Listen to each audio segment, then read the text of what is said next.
What's up, everybody? It's Elison again. I forgot to add this clip later on in the video, so we're just going to stick it here at the front. For the next video that we do, we're going to do some replay reviews. So I would love to have some of you guys join a clan if you would like and share me your replays of Dragon Riders and Totems and just any variation that you guys would like to share. And I'll be reviewing it, giving my tips, talking about what went right, what went wrong. Feel free to share successful replays, failed replays, whatever you guys would like. And if you join, please only share the replay and whatever you choose to write into the description, and we'll go from there. I'm going to link this clan in the description. So right at the very top of the description, this clan will be linked if you are looking to find it. Alrighty, everybody, welcome back. We're going to do just more replay review today. This time it's going to be with 5 Inferno Dragons. This is the last Day of Legends League that I did before I accidentally got knocked out, so let's go. Okay, so for this base, we're just going to go with the classic entry of Queen setting the funnel on one side, Royal Champion on the other. I think I was trying to giant arrow the air sweepers here and completely missed. That's okay. Queen's job is to set the funnel, so as long as she does that, we should be fine. One thing that I kind of messed up on this, and something that you have to be careful with when you're putting down your Royal Champion, is she can get a ton of value throughout the base if you keep her alive, but as you can see in that top corner, the defending king locked onto her. I needed to place a totem there, and I didn't, and so she goes down, and she's not going to get all the value that I wanted. I was hoping she would go into that fire spitter compartment and take it out. But same drill as usual. We pop an early minion prince because we want to use the minion prince before the angry jelly wears off. Early warden just as the army is taking damage. And at about this point in the attack, most of the army has split up, but we've got a whole bunch of totems left, and so we're just watching all the different segments of the army.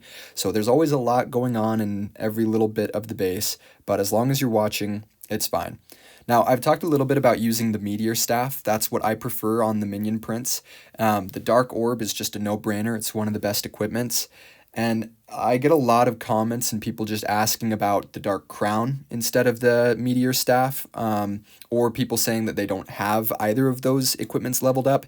Personally, I think that this army will work and that you can be quite successful with this army no matter what equipment you have with the minion prince, as long as you have dark orb, so don't sweat it too much. Similar thing with the royal champion. I use seeking shield, but when I first started this army, I was using electro boots. They work just fine. Okay, next up we have a classic Invis Rage Core bases. These are usually pretty easy for this army. Same story as that last attack, just heroes on opposite sides to set the funnel. Whichever side you put the Royal Champion on is likely to have the more complete funnel, so make sure to pay attention to that. I try to give the Queen a little bit more time before placing down my army just to really let that funnel get finished. Kind of with that last attack, I just barely caught the enemy queen that my Royal Champion was up against, and because I was able to catch that, the Royal Champion will get a little bit more value. Queen completes the side of the funnel over there. We always use the giant arrow to trigger Invis Rage Core bases. If there's a rage in there, you want to trigger that because that's going to be an important compartment of the base. In the current base meta, I've been seeing more like Town Hall in a corner with just an Invis tower, and that's not as big of a threat. Without the rage or like a lot of defenses in a big compartment, you don't really have to worry about using giant arrow for that, and so I'll often prioritize like air defenses or air sweepers on bases like that.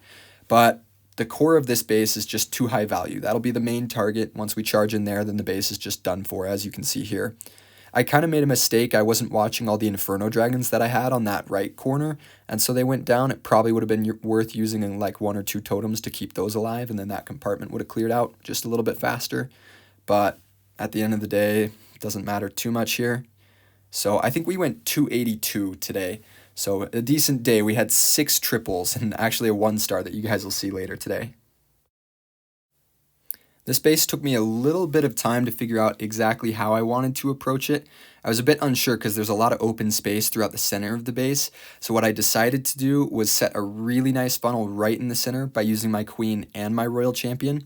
So I put my queen down first just to get a good giant arrow, take out a couple of the back end air defenses and air sweepers, and then I was worried about that monolith taking out my queen, and so that's why I wanted to put the royal champion in with her. So she'll go in there and do some work. I place one Dragon Rider on the far left side to clear out that Archer Tower because I want that Archer Tower gone as the army moves in, just to keep the funnel a little bit tighter as they head into the Fire Spitters. But you can see Royal Champion finishes out the funnel. Right where the Royal Champion is, there's not really anything to target it, and so she's just going to get a bit more value, and army will get right into the core nice and quick. We've got the super minions rolling in right from behind the Archer Queen where we placed her, rolling in to take out those right side compartments, so we're going to put some totems down over there.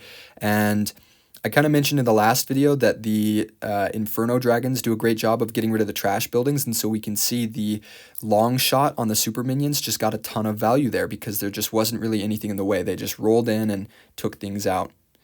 There's a lot of enemy heroes in the Town Hall compartment over here, but we've got those Inferno Dragons that will be locking in on them pretty soon. Still got some totems, so this base will be crushed.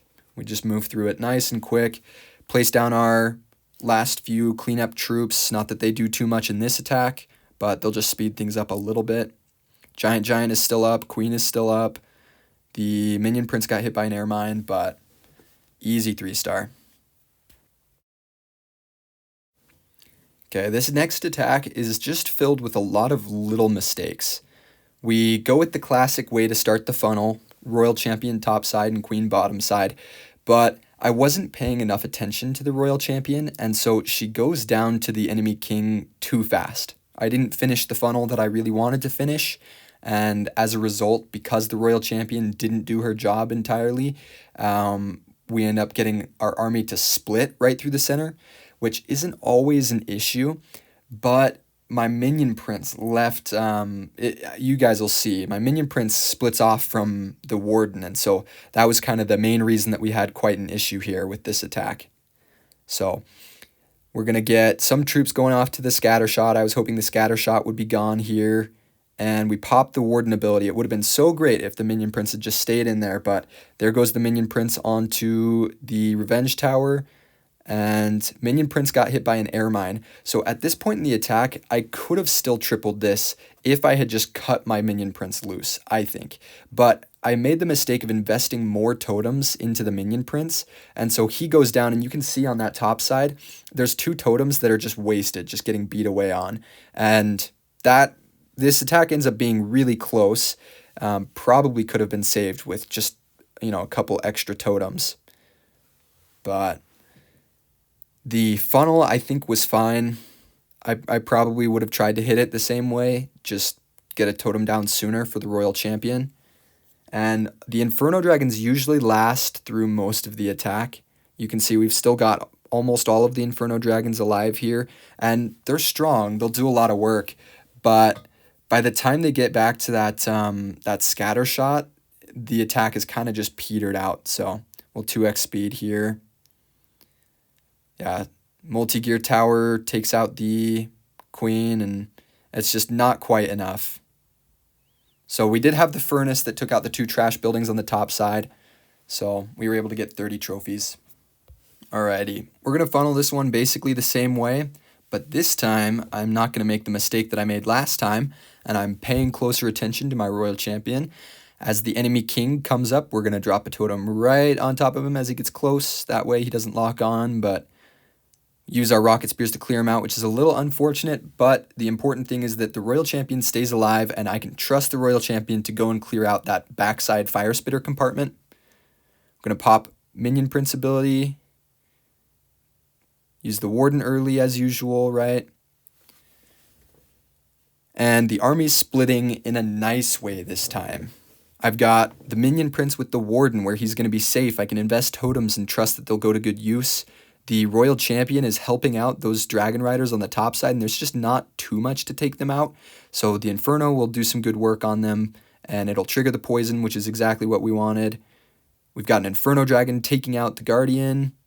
Queen and Giant are still up, and we've still got a totem left, so we'll probably drop the last totem in on the Wizard Tower and Air Defense again. And just place the last 2 Inferno Dragons that we had. I've been saving up on that top side. And then we can just 2x through the rest of this. As you guys can see, there's just too much left. This base is crushed. Alrighty, let's get into the next one.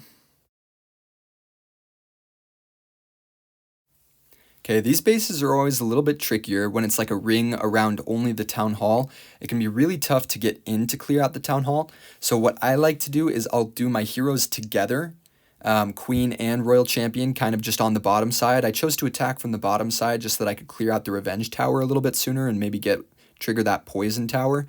And then I'm just going to drop my army in on the right side of my hero placement here because I just want to keep some distance from the clan castle if I can. That'll just help keep the attack moving nice and quick.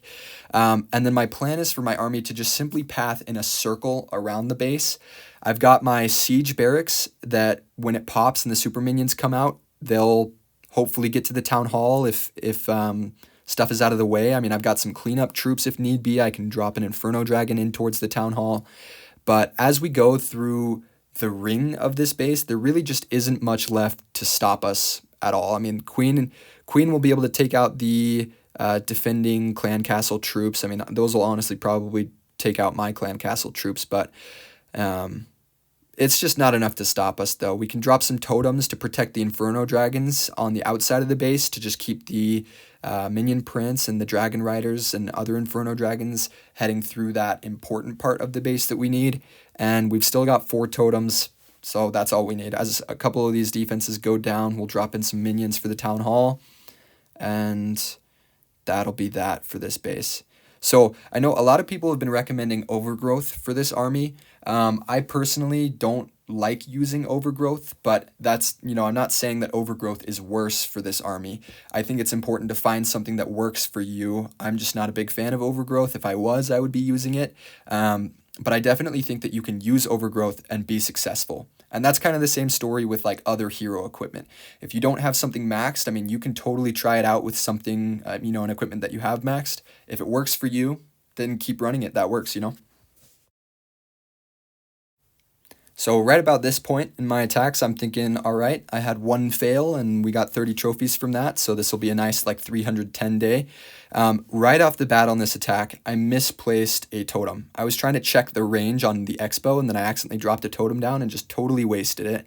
So we're at 1 totem down. Royal Champion doesn't lock on to the Queen when I wanted her to, so she goes down a little bit too early. And as you guys saw on the right side, like this should be an easy base. I've hit this base before. You use the giant arrow to trigger the core, and I just totally fat-fingered my giant arrow and got nothing with it. So charge the army in. I used my Minion Prince ability just quickly to adapt to try to get the core, and nothing goes into core. So it's like instantly hopeless.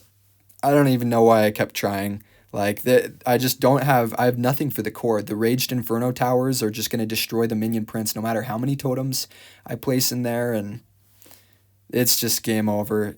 This was honestly an upsetting attack because these bases are genuinely so easy. It's so easy to set the funnel with your Royal Champion, and then you just giant arrow the core with the Queen. I place my army close to the Royal Champion side. That way, as the army sweeps around the ring of the base towards where the Queen is, by the time they get over to where the Queen is, a lot of times the Queen has taken out enough stuff for the army to then path into the core.